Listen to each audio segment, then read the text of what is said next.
歡迎翻到嚟問你睇乜 Cult。咁萬眾期待咧喺相隔咗20年之後啦，史提芬史匹堡咧終於再拍關於外星人題材嘅電影啊！咁究竟呢套《揭密日》係咪真係如外界所講係一套預言外星降臨嘅電影呢？咁今日咧就同大家開心 share 下呢套《揭密日》嘅觀後感啊！咁故事就講述任職保密機構嘅網絡安全專家 Daniel 偷咗一批保存近80年嘅機密資料啊，打算向全世界咧一次過咁樣完全披露真相噶。咁而另一邊廂，氣象主播 Margaret 咧喺直播天氣嘅時候，突然間俾某種力量咧騎劫，開始用人類啦聽唔明嘅陌生語言咧去發聲啊。咁保密機構嘅領導人 Noah 喺得悉事件後咧，就開始不擇手段咁樣極力掩飾一切啊。而故事就係隨住佢派唔同嘅人馬咧去追捕兩個有機會洩密嘅主角咧而展開噶啦。咁喺正式分享之前咧，介紹下 channel 先啦。咁呢個 channel 咧每個禮拜都會更新短片，同大家分享下遊戲同電影嘅評測、觀後感等等噶。每個禮拜亦都會固定直播，同大家吹下水、打下機嘅。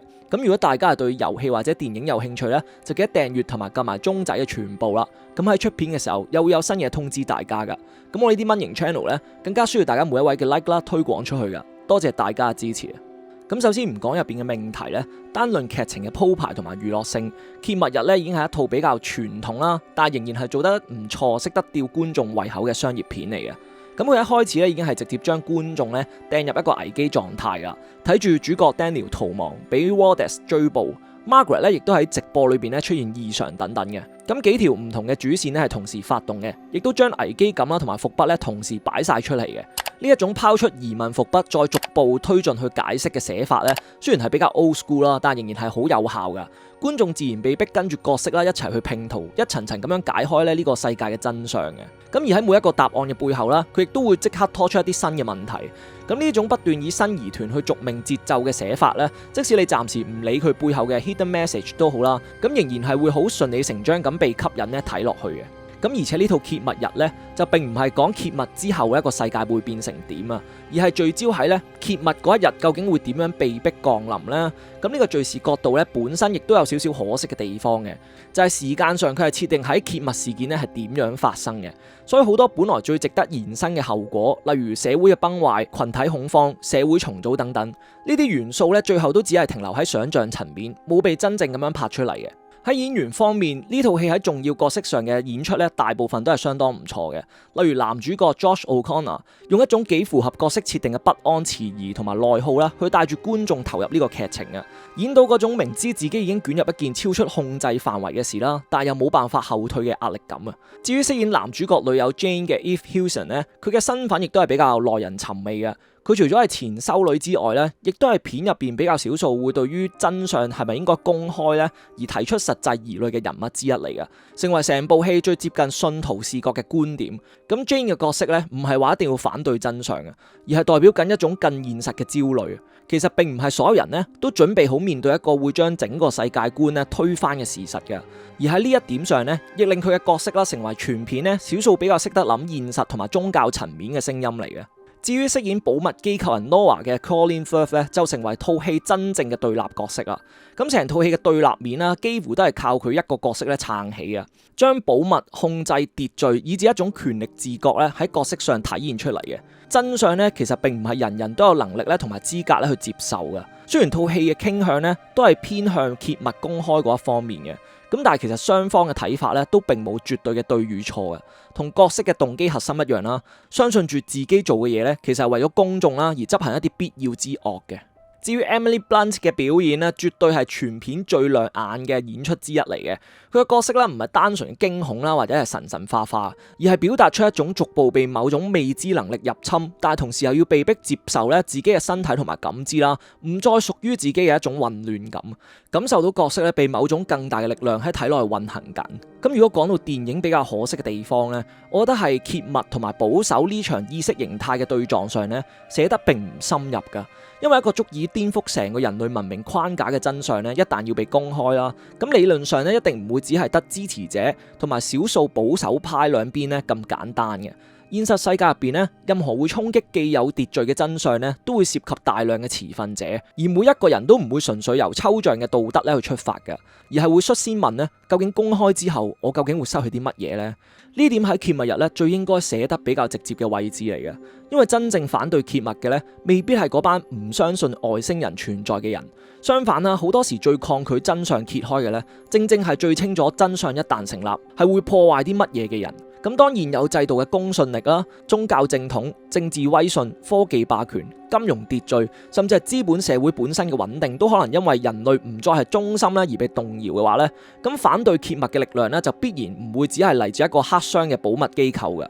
呢種反對揭密嘅力量咧，可能會嚟自政客啦、資本家、宗教領袖、媒體、軍方、學術權威，甚至係普通市民本身嘅。因為人性咧從來都唔係先問真理再問利益嘅，多數咧係會相反嘅。你口講話自己支持真相咧，其實好容易嘅。但係如果外星人一旦公開啦，跟住引發嘅市場崩盤、資產蒸發、退休保障歸零，甚至係國家信用危機同埋制度失效等等，試問如果你辛辛苦苦供落嘅強積金、股票甚至係物業，一剎那可以化為烏有，作為一個喺現有秩序入邊持份好高嘅人，你仲會唔會咁理所當然咁樣支持真相呢？係屬於全人類嘅呢？咁電影其實好值得正面探討呢個問題嘅，咁但係最後呢，就並冇真正問到底嘅，所以我覺得啦，成套戲喺持份者角度上呢係失衡嘅，支持揭密嗰邊嘅角色數量啦、情感嘅重量同埋敘事嘅正當性呢，都明顯係較高啊，而真正對於揭密有疑慮或者承擔對立面嘅角色呢，主要都係集中喺 Noah 同埋 Jane 身上嘅。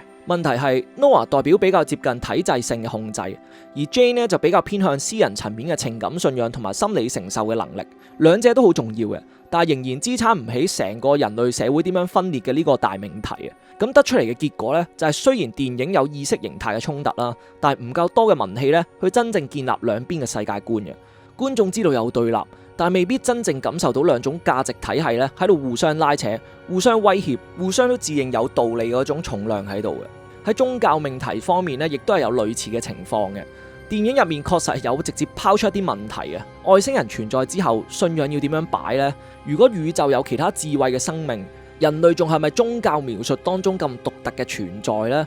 如果外星文明都屬於信仰嘅一部分，咁神學又應該點樣重新整理自己呢？咁呢啲問題咧本身都係好值得去延伸探討嘅，但係電影最終咧都只係點到即止啊！你會感覺到導演其實都有一定嘅睇法嘅，就係成熟嘅信仰咧係應該有能力去容納更多嘅未知性，甚至將外星生命咧納入創造秩序裏邊咧去理解嘅。外星人嘅存在啦，唔等於佢哋就係神。咁呢種睇法咧同現實世界某啲神學立場咧都幾接近嘅。即係假若外星人真係存在咧，都仍然可以視為係造物者嘅傑作啊，而唔代表咧佢哋就係神咁解，甚至喺理論上咧都可以被納入救贖框架之內嘅。不過重點就係咧，電影似乎太快咧就預設咗個答案啦，冇真正形成一種思維上嘅對撞。佢並冇拍出咧宗教機構之間嘅矛盾啦，亦冇拍出保守信徒點樣將揭密日視為一種褻瀆嘅危機嘅。冇拍出所謂嘅信仰共同體喺集體心理上會出現點樣嘅撕裂，於是咧宗教線咧喺呢套電影上更加似係一種哲學嘅陪襯啦，